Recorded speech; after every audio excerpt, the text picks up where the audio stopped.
Guys, चलिए next session को हम शुरू करते हैं। कल हमने यहाँ तक देख लिया था इंडियन फ्रीडम एक्ट 1947 तक, और जो संविधान सभा वगैरह थी वो भी हमने कुछ कुछ डिस्कशन कर लिया था। ठीक है ना। तो आज हम जो फ्री इंडिया है यानी कि स्वतंत्र भारत है उसका पहला मंत्री परिषद देखेंगे जो 1947 में बना था, है ना। जब अंग्रेज छोड़ के चले गए थे तो कौन सा अंतरिम सरकार थी या मतलब स्वतंत्र भारत का जो पहला मंत्रिमंडल था वो कौन कौन थे और किसने क्या मामले संभाल रखे थे। तो ये फैक्चुअल इन्फॉर्मेशन है, ठीक है ना। तो जवाहरलाल नेहरू थे, वो पीएम बने और विदेशी मामले जैसे फॉरेन अफेयर्स उन्होंने ही देखना शुरू किया। सरदार पटेल थे, वो उप प्रधानमंत्री, गृह मंत्री, सूचना प्रसारण मंत्री, ये तीन कार्यभार इन्होंने संभाले। और ये जो रियासतें वगैरह थी इनको मिलाने का काम भी इन्होंने ही किया इंडिया में।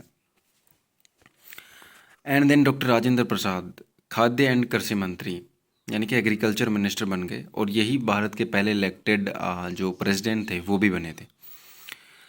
मौलाना अब्दुल कलाम आज़ाद ये शिक्षा मंत्री बने। John Mathai railway minister, and Sethi साहब वित्त मंत्री यानी कि फाइनेंस मिनिस्टर।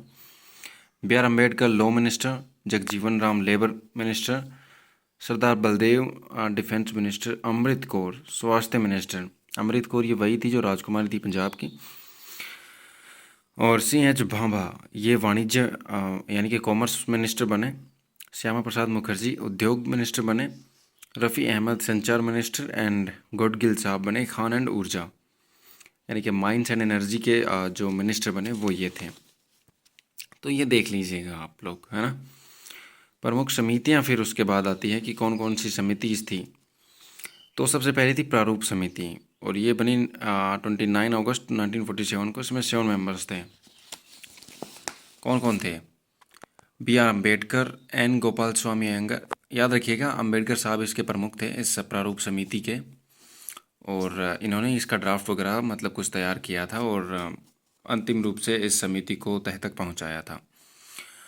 तो एन गोपाल स्वामी अयंगर, और फिर आए एन माधवराव, और ये बीएल मित्र के स्थान पर आए थे क्योंकि उन्होंने इस समिति को छोड़ दिया था किसी, ठीक है ना। उसके बाद आते हैं अल्लादी कृष्ण स्वामी, के एम मुंशी जो कि कांग्रेस के एकमात्र सदस्य थे इस समिति में। सैयद मोहम्मद सादुल्ला, टीटी कृष्णामचारी, और ये आए थे डीपी खेतान। इसके पहले एक डीपी खेतान नाम से थे, तो उनकी जब मौत हो गई थी उसके बाद आए थे। तो इसको कुछ ट्रिक्स के माध्यम से देखना चाहो तो देख लेना कि याद नहीं हो तो, कि अंबेडकर ने गोपाल और माधव को केटीएम पर, अरे यार ये छोड़ो, थोड़ा वो हो जाएगा। हाँ, तो इसकी हम ट्रिक भी देखेंगे बाद में, ठीक है ना। हाँ, तो हम इसकी ट्रिक भी देखेंगे बाद में, और अभी आगे चलते हैं। दूसरी समिति थी संघ शक्ति समिति और संघीय संविधान समिति। तो इन दोनों के हेड थे पंडित जवाहरलाल नेहरू, यानी कि जो जो यूनियन से रिलेटेड जो मैटर थे यानी संघ से संबंधित जो मुद्दे थे उनको पंडित नेहरू जी ने ही अपने अंडर लिया था इन समितियों के अंतर्गत, ठीक है ना। तो उसके बाद प्रांतीय संविधान समिति, और इसका हेड किया वल्लभ भाई पटेल साहब ने। एंड मौलिक अधिकार एंड अल्पसंख्यक समिति यानी कि fundamental rights and the minorities committee, इसको भी यही हेड किया। लेकिन इसके लिए दो उप समितियाँ बनाई इन्होंने, यानी कि तो इसमें जो मौलिक अधिकार थे, फंडामेंटल राइट्स थे, वो जेबी कृपलानी के अंतर्गत गए। एंड अल्पसंख्यकों के लिए जो थे वो एच सी मुखर्जी के अंतर्गत गए, उन्होंने उसको हेड किया, ठीक है ना। देन प्रक्रिया नियमन समिति एंड संचालन समिति, तो कैसे क्या संचालन होगा, कैसी क्या प्रक्रियाएं रहेंगी, ये तो जाहिर सी बात है राष्ट्रपति ही हेड करेंगे, तो डॉक्टर राजेंद्र प्रसाद के अंतर्गत दी गई, ठीक है। तो अब हमने मंत्रिपरिषद और कुछ महत्वपूर्ण समितियां देख ली, जो कि बाकी रह रही हैं उनको हम बाद में देखेंगे। ओके, तो संविधान की महत्वपूर्ण डेट्स के बारे में बात कर लेते हैं। 9 दिसंबर से 23 दिसंबर 1946 को पहला सत्र यानी कि पहला सेशन चल रहा था इसका संविधान बनाने से रिलेटेड। 26 नवंबर को 11वां सत्र, एंड 24 जनवरी 1950 को 12वां सत्र, यानी कि लास्ट सेशन हो गया। उसके बाद 26 जनवरी 1950 को हमारा संविधान लागू हुआ। तो इसमें कितना टाइम लगा? 2 वर्ष 11 माह 18 दिन, यानी कि 2 साल एंड लगभग 11 मंथ्स का टाइम लग गया इसमें, ठीक है। 26 जनवरी 1950 को हमारा लागू हो गया। और इसमें 64 लाख रुपए का खर्चा आया। ये कुछ एग्ज़ाम्स में पूछ लेता है, एसएससी के एग्ज़ाम्स में, बाकी नहीं पूछता इतना। हाँ, तो कुछ डेट्स आप याद कीजिएगा। 22 जुलाई 1947 को राष्ट्रीय ध्वज यानी कि तिरंगा हमारा स्वीकार किया गया।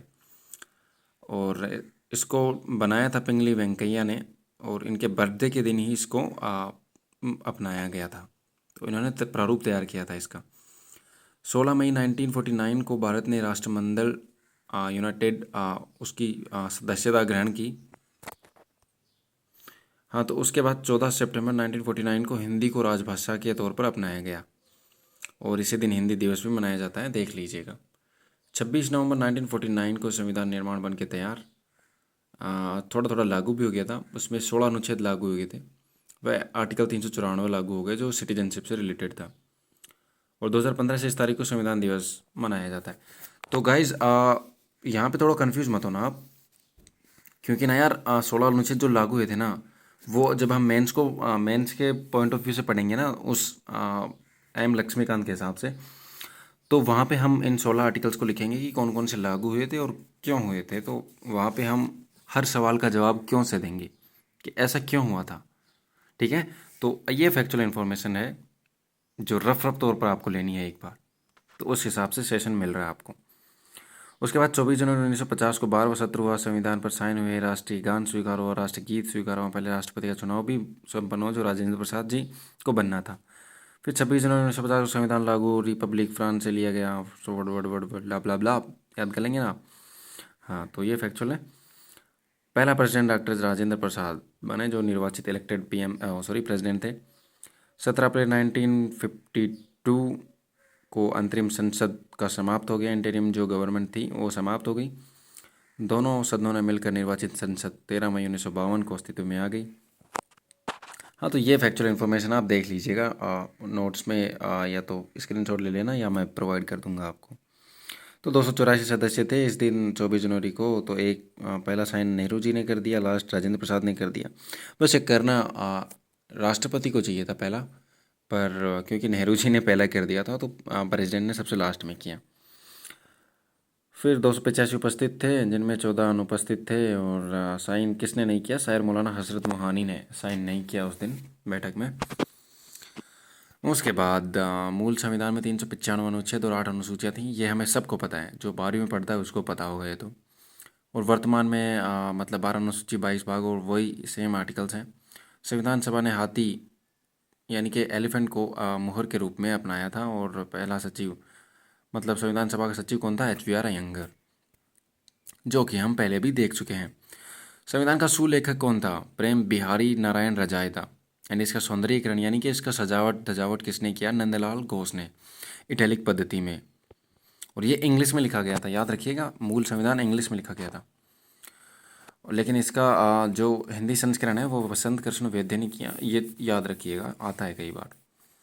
मूल संविधान का हिंदी पाठ प्रावधान नहीं है, ये देखिए ये आ ही गया। और 58वें संविधान संशोधन 1987 के द्वारा आर्टिकल 395 के यानी कि 395A जोड़ा गया, जिसमें हिंदी की प्रकाशन शक्ति राष्ट्रपति को दी गई। यानी कि राष्ट्रपति चाहें तो संविधान का प्रकाशन हिंदी में भी कर सकते हैं। All right. भारत का संविधान शीर्षक आर्टिकल 393 में दिया गया। UPSC प्रीलिम्स 2026 का क्वेश्चन, बिल्कुल मार्क कीजिएगा इसको कि उससे रिलेटेड अगर कुछ आया है या नहीं, तो उसमें कथन था कि सही है या नहीं, तो जबकि वो कथन गलत था। आर्टिकल 395, इसमें 2 एक्ट ऐड कर दिए गए। ये देखिए यहाँ से ही वो क्वेश्चन बन जाता। अगर कोई थोड़ा बहुत इसको पढ़ के गया होता ना तो डेफिनेटली क्वेश्चन बन जाता। 2 एक्ट एंड 1935 का GOI act and Indian freedom act 1947। उस टाइम चर्चिल थे, वो संविधान सभा के एक उन्होंने जाति विषय की संस्था कहा। KV राव ने BR यानी कि अम्बेडकर साहब है, संविधान के जनक और जननी दोनों हैं। तो ये हो गया। अब हम जो विशेषताएं हैं वो नेक्स्ट सेशन में लेंगे। हाँ, तो अभी ये जो चीज़ हमने पढ़ी है ना, इसको जो मेन प्रीलिम्स में क्वेश्चन आया ना, इन दोनों में से एक वो हम देख लेते हैं कि 2026 के प्रीलिम्स में क्या क्वेश्चन आया था। तो क्वेश्चन को देखिएगा आप। क्वेश्चन है कि भारत के संविधान के संदर्भ में निम्नलिखित कथनों पर विचार कीजिए।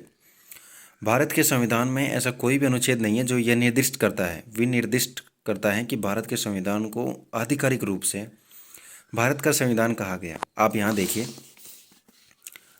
ये देखिए आर्टिकल, भारत का संविधान शीर्षक आर्टिकल 393, यानी कि बाकायदा एक अनुच्छेद दिया गया है। और क्वेश्चन क्या कह रहा है कि ऐसा कोई भी अनुच्छेद नहीं है, यानी कि पहला क्वेश्चन गलत हो गया। उसके बाद भारत के संविधान में ऐसा भी कोई अनुच्छेद नहीं है जो यह निर्दिष्ट करता है कि 1947 और 1935 को रिजेक्ट कर दिया गया है। तो ये देखिए ये क्वेश्चन भी गलत है, क्योंकि आर्टिकल 395 साफ कहता है कि दो एक्ट एंड हो गए, 1935 का जीओआई एक्ट एंड भारत स्वतंत्रता अधिनियम 1947, और यही क्वेश्चन यहाँ पे भी पूछ रहा है।